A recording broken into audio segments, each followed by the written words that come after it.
Tak naposledy.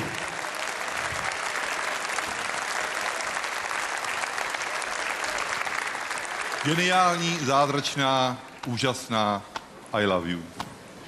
Děkuji.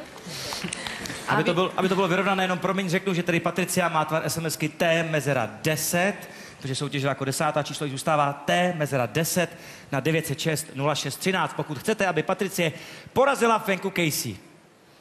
Ja teraz normálne premýšľam nad tým, že komu by sa tie peniaze viacej zišli a každý to vie asi využiť na nejaký veľmi dobrý účel. Ja však o tebe viem z istotou, že si budeš vedieť na seba podľa mňa veľmi slušne zarobiť aj bez tejto súťaže. Držím palce.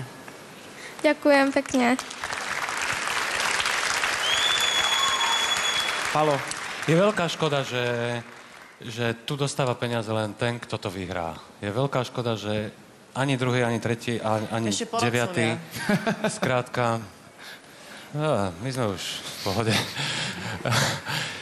Porota vyhrála ty peníze už předtím, než soutěž začala. Skrátka, zaslúžili by si aj ostatní účastníci, minimálne treba z Ogor a tak.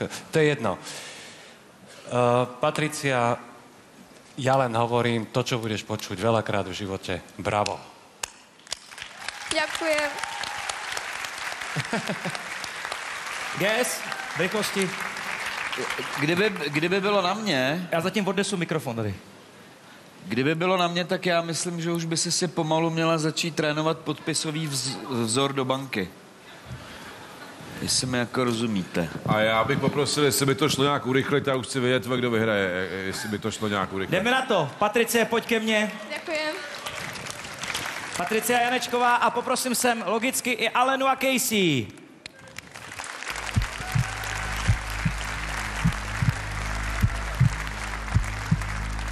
Tak, všechno bylo řečeno, dámy a pánové. Jedna z těchto dám, teďka jsem teda Casey vynechal, takže buď 2 dámy nebo 1 dáma vyhraje první ročník Talentmanie. T mezera 1, T mezera 10, je to všechno jasné. Můžu ukončit SMS hlasování.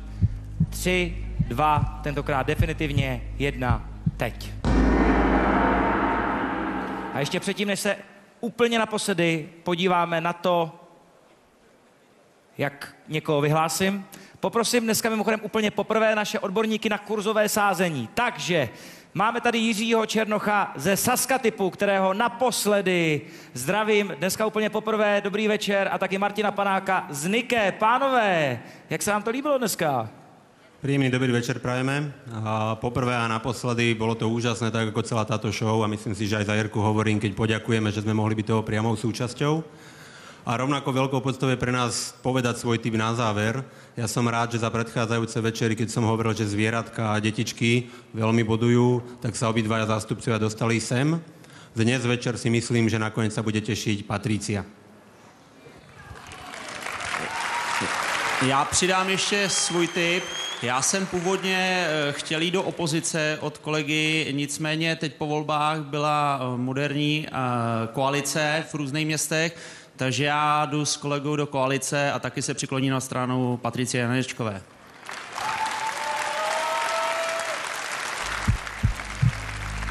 Milí televizní diváci, informace, která vás možná bude zajímat. Do dnešního superfinále jste poslali více než 1 200 000 hlasů. Děkujeme. Více než 1 200 000, uvidíme, jestli to bude 1 200 000, je to nějak těsně, rozhodl o tom, kdo vyhraje Talentmanie. Já jenom poprosím režii, aby mi řekla ty poměry těch SMSek, protože to je velmi, velmi těsné. Kolik to vlastně skončilo ve finále, jaký byl poměr SMS hlasů? Skutečně, dámy, svedli jste naprosto vyrovnanou partii. i při tomto obrovském počtu hlasů se to vlastně skutečně rozdělilo na skoro polovinu, se dá říct, oba dva národy, takže můžete z toho mít radost, zároveň vás to může mrzet, že jste měli skutečně obě dvě, nebo jedna z vás blízko k tomu titulu. Tak poprosím. Je to 50 kolik teda? Čekám na to číslo. Je to zhruba 53-47. Takhle těsný byl plus minus autobus teda. Tak.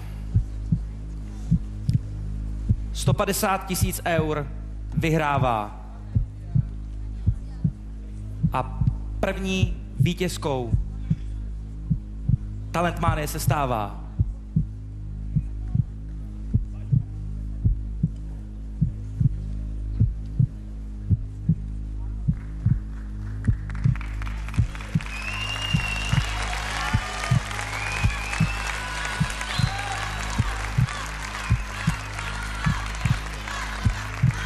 tak, ještě to zastavím. Pavlína Čermáková z Kladna vyhrála Hyundai. To jsem vám chtěl říct, taky dáma. A dokonce mám pocit, že i na slovenské straně to vyhrála dáma. Je to Daniela Zelinová z Bratislavy. Dneska ženský večer. Dáma z Bratislavy a dáma z Kladna. Tak a teď už zpátky k tomu nejdůležitějšímu. Vítězkou Talentmánie se stává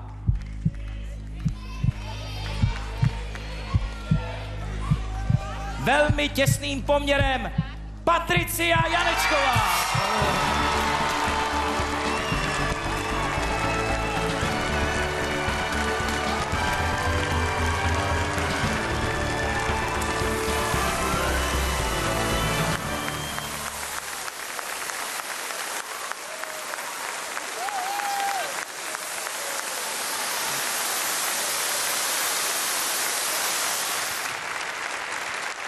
Obrovský potlesk pro Alenu Smolíkovou a Fenku Casey.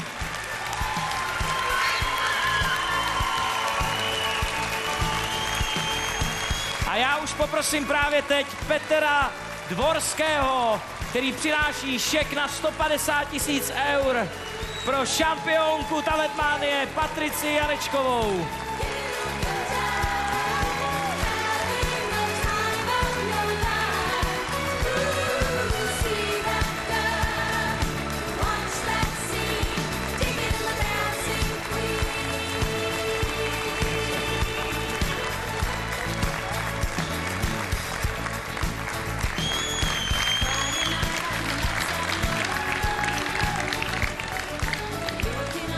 Tak trošku sa viem žiť do jej duše.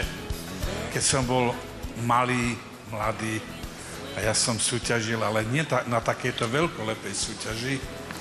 A tiež som to veľmi prežíval. Neviem, čo sa odohráva, Patricia, v tvojom vnútre, tvojej duši, ale úprimne som ti prijal a budem prijať naďalej úspechy.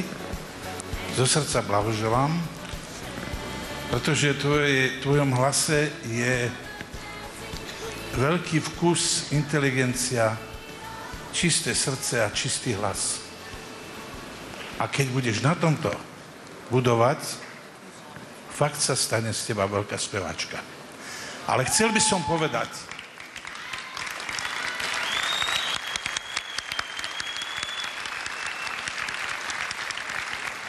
chcel by som len krátko povedať, že som sedel v niekoľkých medzinárodných aj domácich súťažiach ako porodca, ako tu moji vzácni priatelia. A je to kruté, je to veľmi ťažké rozhodovať o tom, kto má byť ten víťaz alebo nebyť. Pretože dnešný večer potvrdil, že 10 tých úžasných, 10 vystúpení, či už jednotlivcov, či to boli dueta, alebo to boli ansambly, ukázali nesmierne veľkú, vysokú úroveň, umeleckú, ľudskú, skutočne takú úroveň, že sa nemusíme hanbiť nikde vo svete.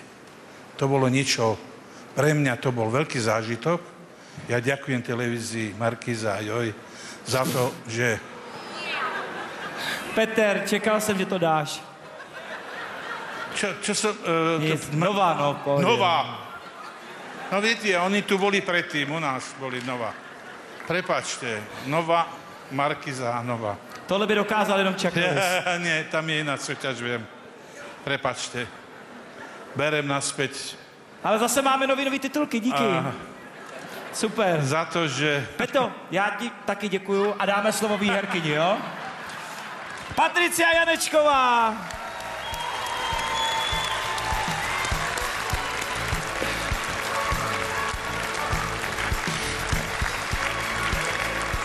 Petr Dvorský, děkujeme, budeme na tebe vzpomínat.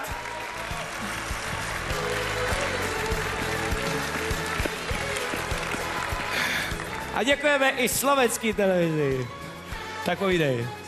Ja ďakujem všetkým ľuďom, ktorí mi poslali SMS-ky, rodine, všetkým mojim pedagogom zo spevu, učiteľský zbor, moji známi, úplne všetkým ďakujem.